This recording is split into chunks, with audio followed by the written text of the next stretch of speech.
Présidente. Alors, monsieur le ministre, je crois qu'on va défendre un amendement qui va vous plaire. Parce que finalement, on va vous apporter des recettes supplémentaires. Plutôt que vous puisiez sur l'Unédic, sur l'Agirc Arrco, on va vous proposer un amendement qui peut vous ramener beaucoup de recettes supplémentaires. Alors, on va parler ici de l'article 39, autrement dit, des retraites chapeau des patrons des grands groupes. Voilà.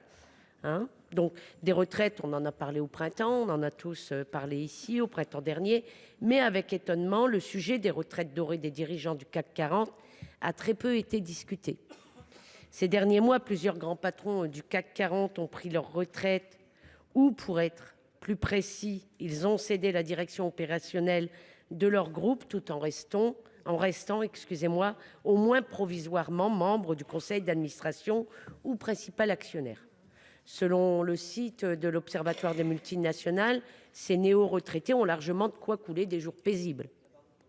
Le dispositif des retraites chapeau devait disparaître en 2019 sous sa forme traditionnelle, mais les patrons en fonction continuent toutefois à en bénéficier. Le journal L'Humanité a passé en revue les documents d'enregistrement universel de tous les grands groupes du CAC 40 et derrière l'affichage, la pratique des retraites chapeau se poursuit dans les faits.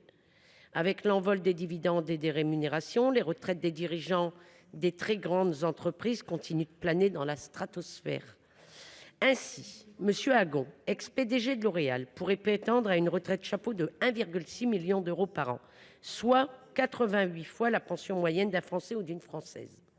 L'ancien PDG d'Air Liquide, M. Benoît Potier, touche plus de 1,6 million par an de revenus.